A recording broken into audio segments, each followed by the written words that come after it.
separated today. Dirty crepe de chine wrapper, hotel bar, Wilmington RR, 9:45 a.m., August Monday morning. Since the note is in my notebook, it presumably has some meaning to me. I study it for a long while.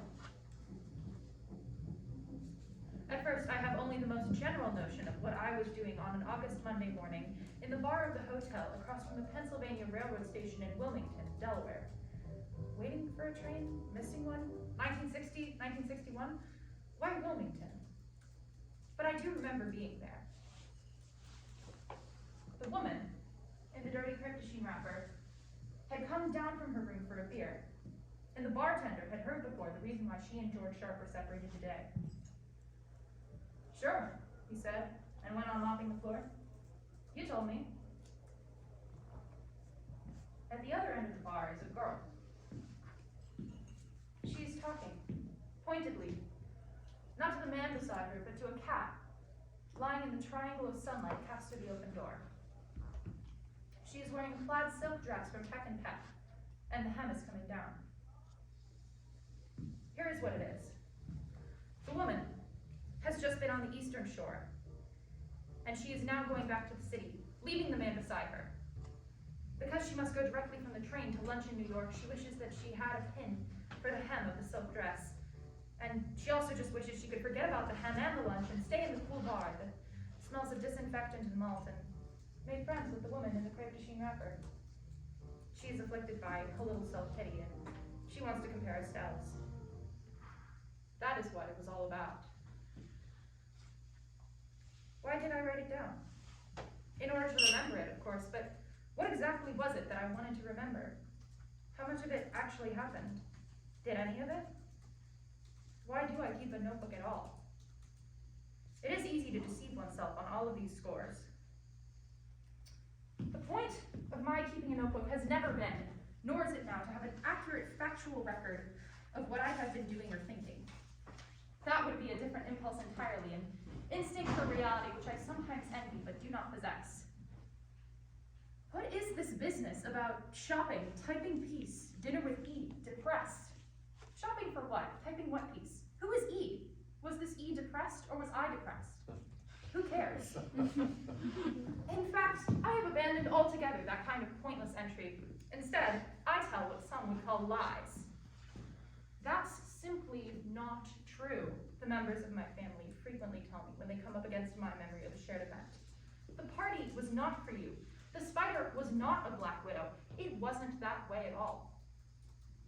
Very likely they are right, for not only have I always had trouble differentiating with what really happened and what merely might have happened, but I remain unconvinced that the distinction, for my purposes, matters. How it felt to me. That is getting closer to the truth about a notebook.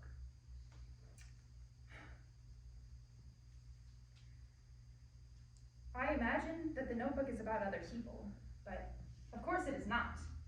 I have no real business with what one stranger said to another at a hat check counter in Pavilion. In fact, I suspect the line, "That's my old football number," touched not my own imagination at all, but merely the memory of something once read, probably the 80-yard run. Nor is my concern with a dirty crepe de chine wrapper in a Wilmington bar. My stake is always, of course, in the unmentioned girl in the plaid silk dress. How it felt to be me. That is always the point.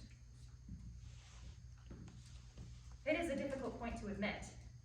We are brought up with the ethic that 10 others, any others, all others, are by definition more interesting than ourselves. Taught to be diffident, just this side of self-effacing. And so we do, but our notebooks give us away. Because however dutifully we record what we see around us, the common denominator of all we see is always, transparently, shamelessly, the implacable I. But sometimes the point is harder to discern. What exactly did I have in mind when I noted down that it cost the father of someone I know $650 a month to light the place on the Hudson in which he lived before the crash? What use was I planning to make of this line by Jimmy Hoffa? I may have my faults, but being wrong ain't one of them. And though I think it interesting to know where the girls who travel with the syndicate have their hair done when they find themselves on the West Coast, will I ever make suitable use of it? Might I not just be better off passing it off to John O'Hara? What is a recipe for sauerkraut doing in my notebook? What kind of magpie keeps this notebook? He was born the night the Titanic went down. That seems a nice enough line, and I even recall the one who said it. But is it not a better line in life than it would ever be in fiction? But of course, that is exactly it. Not that I should ever use that line, but that I should remember the woman who said it. In the afternoon, I heard it. We were on her terrace by the sea, and we were finishing the wine left from lunch, trying to catch the sun, the winter California sun. The woman, whose husband was born the night the Titanic went down, wanted to sell her house, wanted to go back to her children in Paris. I remember wishing that I could afford the house, which cost $1,000 a month. Someday, you will, she said. Someday it all comes. On her terrace in the sun, it seemed easy to believe in someday, but later, I had a low-grade afternoon hangover, and I ran over a black snake on the way to the supermarket, and was flooded with inexplicable fear when I heard the checkout clerk explain to the man ahead of me why she was finally divorcing her husband.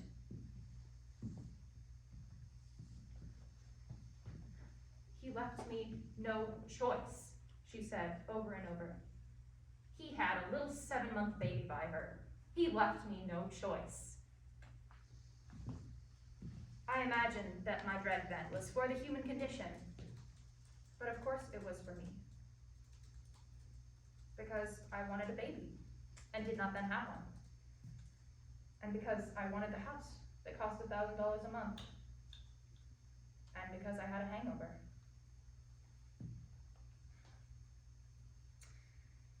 It all comes back. Perhaps it is difficult to see the value in having oneself back in that kind of mood, but I do see it. I think we are well advised to keep on nodding terms with the people we used to be, whether we find them attractive company or not. And we are all on our own when it comes to keeping those lines open to ourselves. Your notebook will never help me, nor mine you.